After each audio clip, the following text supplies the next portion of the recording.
আমাদের এই বৈঠকের সংখ্যা কত ওটা বিবেচ্য বিষয় নয়। আলোচনার বিষয় হলো কুলতলি নয়, উত্তর দক্ষিণ 24 পরগনা নয়, পশ্চিমবাংলা নয়, ভারতবর্ষ আমাদের। এই ভারতবর্ষে আমরা আজও স্বাধীনতা পাইনি, কৃতদাস গোলাম হয়ে আছে। কেন? এ থেকে বেরিয়ে আসার উপায়।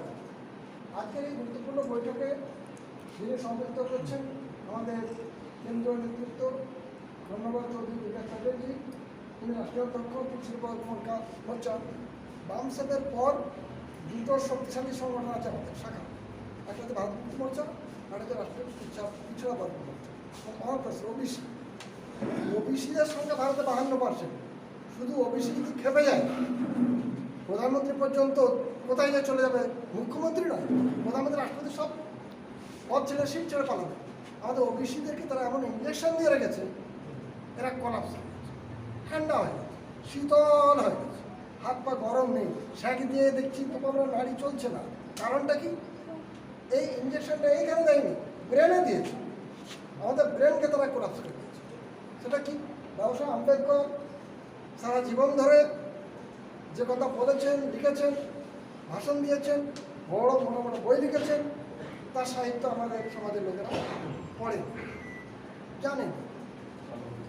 যারা অশিক্ষিত তারা পড়তে পারে না, আর যারা শিক্ষিত তারা পড়ে কি সব তো জানি, কিছু জানে না, ননসেন্স। আমাদের সমাজের BA pass M A pass, আমাদের সমাজের উকিল, ইঞ্জিনিয়ার, তারাও ভারতের ইতিহাস, ভারতের বর্তমান, ভারতের রাজনীতি, সংবিধান, অধিকার, ব্যাকওয়ার্ড ক্লাসের, এসসি এসটি ওবিসি, মাইনরিটি, আমাদের অধিকার কিছু জানে না। তবেই তো একজন মূর্খ সমাজের মানুষ ওবিসি, যাকে বলা হচ্ছে নরেন্দ্র মোদীকে প্রধানমন্ত্রী বানিয়ে আমাদের মাথায় ঢোল ঢালাচ্ছে। আমরা বলছি আমাদের প্রধানমন্ত্রী না, আমাদের নয়, আমাদের ভোটেও নয়। ভোটেও তারা মেশিন হ্যাক করে, চুরি করে। আর আগে যখন ব্যালটে ভোট হতো, বুথ দখল করতো, সব রকমভাবে তারা আমাদের মাথায় ঘোল ঢালছে। যাই হোক, আজকে যে আলোচনার বিষয়টা আমি বলবো, দুটো বিষয়কে উল্লেখ করতে চাই। এক হচ্ছে আমাদের ভোটের অধিকার, এটা সংবিধানে আছে, মৌলিক অধিকার বাবা সাহেব আম্বেদকর দিয়েছেন, যে আমরা 5 বছর ছাড়া আমাদের দেশকে চালাবে, রাজ্যের মুখ্যমন্ত্রী কে হবে, বিধানসভার এমএলএ কে হবে, লোকসভার ভোটে এমপি কে হবে, প্রধানমন্ত্রী কে হবে, এটা ঠিক করব আমরা, জনগণ, পিপল অফ ইন্ডিয়া, ভারতের জনগণ। আমরা ভারতের জনগণ। যার বিয়ে হয় তার 1 সপ্তাহ আগে থেকে ঘুম থাকে না, পরবর্তী জীবন কেমন কাটবে এইসব চিন্তায়, খুশিতে আনন্দে, রাত্রে কুটুমারি খাওয়া দাওয়া, তার পেটেও সহ্য হয় না, কত খাবে। তা আমাদের বিয়ে হচ্ছে, আমরা কিছু জানি কার বিয়ে, কাদের রাজত্ব, কাদের ভোট, কাদের গণতন্ত্র, কাদের স্বাধীনতা, আমরা কিছু জানি না। আমাদের মূর্খ জানে, আমাদের এই ব্যাপারগুলোও জানে না। আপনি বলুন, যদি জানেন, আমরা যদি জানি, 47 সাল থেকে তো ইভিএম ছিল না, ভোট চুরি হতো না, বুথ দখলও হতো না। আমি নিজে ভোটে দাঁড়িয়েছি, আমি জানি, আমি ভোটার একজন, আমি সংবিধান পড়েছি, আমি একটা বইও লিখি, ওটার নাম ভোটের মূল্য, ভোটের দাম কত, আমাদের সমাজ জানে না। এরা ভোট দিতে যাবে। আমার পূর্ববর্তী বক্তা বললেন বিজয় জয়সরাজি, যে ভোট যে হয়, আমরা এই রোদে আমরা দাঁড়িয়ে ভোট দিচ্ছি, ভোটে দাঁড়িয়ে আছে লাইনে কারা, এসসি এসটি ওবিসি মাইনরিটি। ভোটে দাঁড়িয়েছে ক্যান্ডিডেটকে, চ্যাটার্জি ব্যানার্জি মুখার্জি, তারা আছে কোথায়, এসিতে, এসি গাড়ি করে ঘুরছে। আমরা এই রোদে, আমাদের vote by the people, for the people, of the people, যে গণতন্ত্রের মূল কথা, জনগণের দ্বারা, জনগণের জন্য, জনগণের সরকার হবে। গরিবদের দ্বারা বড় লোকের সরকার হচ্ছে, নিম্নবর্ণের দ্বারা উচ্চবর্ণের সরকার হচ্ছে। এটা কি সংবিধান সম্মত হচ্ছে না? বাবা সাহেব আম্বেদকর আমাদের হাতে পাওয়ার দিক আছে, আমরা যাকে সরকার আনতে চাইবো আনবো। আমাদের সহজই হয় না, আমাদের মনে হচ্ছে এই তো জ্যোতিবাবু ছিলেন পশ্চিমবাংলায়, বুদ্ধদেব ভট্টাচার্য ছিলেন, শীতল শঙ্কর রায় ছিলেন,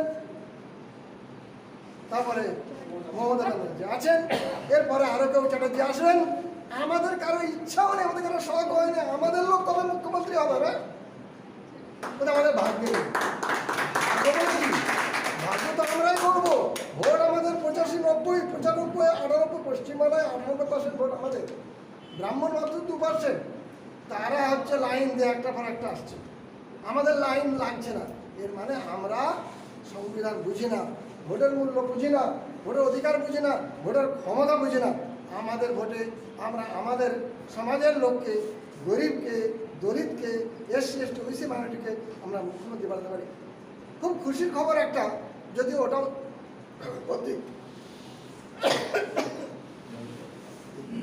1937 থেকে 1936 থেকে 1946 পর্যন্ত অবিভক্ত বাংলার রাজধানী কলকাতার মুখ্যমন্ত্রী ছিলেন যোগেন্দ্র মণ্ডল, ফজলুল হক, এদের সরকার।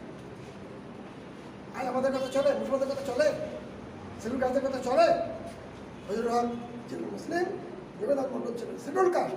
তাদেরই চেষ্টায় বাবা সাহেব আম্বেদকর এই বাংলা থেকে জিতে তিনি সংবিধান পরিষদে গিয়ে তিনি এই সংবিধান উপর দিয়েছেন। আমাদের সরকার আমাদের ভাষা বলছিলেন সংবিধান, এর আগে ডক্টর রবীন্দ্রনাথ ভাস্কর্জি বলছিলেন সংবিধান আমাদের পক্ষে, আমরা সংবিধানের পক্ষে।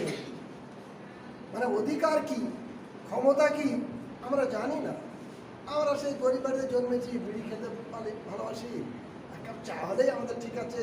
ভোটের সময় এক কাপ চা, এক মুঠো মুড়ি আর বিড়ি দিলেই সিপিএমরা এভাবে ভোট নিয়েছে, কংগ্রেস নিয়েছে, তৃণমূলও নিচ্ছে, বিজেপিও এভাবে রেডি হচ্ছে।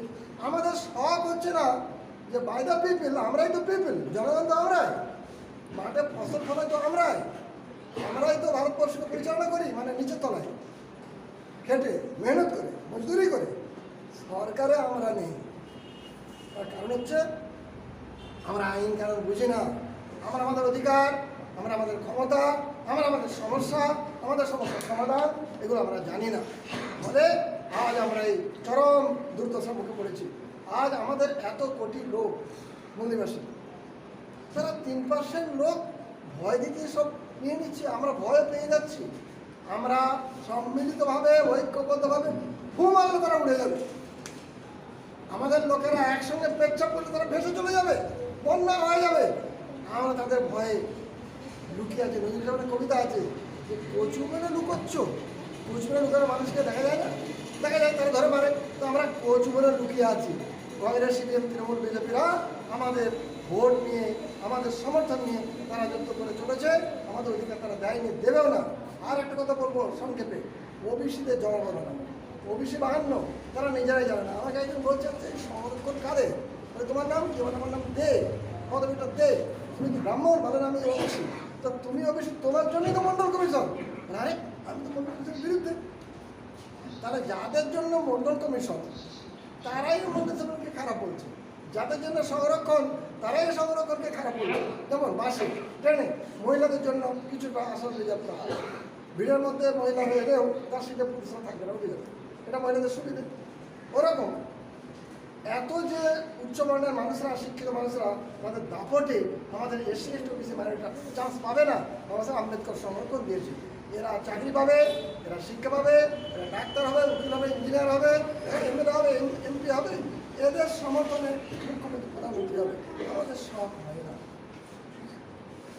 আগামী দিনে বামসেব চাই, ভারত মুক্তি মোর্চা এবং রাষ্ট্রীয় তৃণমূল মোর্চা, রাষ্ট্রীয় মুসলিম মোর্চা আমরা যৌথভাবে চাই যেদিন মুসলিমরা এসসি এসটি ওবিসিদেরকে নিজেদের ভাই মনে করবে, ব্লাড ব্রাদার, রক্তের ভাই, যেদিন এসসি এসটি ওবিসিরা মুসলমানকে নিজেদের রক্তের ভাই মনে করবে, যেমন ফজলুল হক, যোগেন্দ্র মণ্ডল ভাই ভাই মনে করেছিলেন, ওই রকম আমরা যদি মনে করতে পারবো, আমাদের 90% মানুষ ঐক্যবদ্ধ হলে আমরা কোনো ভোটে হারবো না। কোনো ভোটে ওরা সিপিএম, কংগ্রেস যেগুলো হ্যাঁ করে থাকবে, আমাদের দল গড়গড় করে এগিয়ে যাবে। আগামী দিনে আমরা এই পশ্চিমবাংলা থেকে গোটা ভারতের মুখ্যমন্ত্রী এবং প্রধানমন্ত্রী হতে চাই। এই কথা বলে আপনাদের ধন্যবাদ জানিয়ে সংক্ষিপ্ত বক্তব্য শেষ করছি। জয় হিন্দ।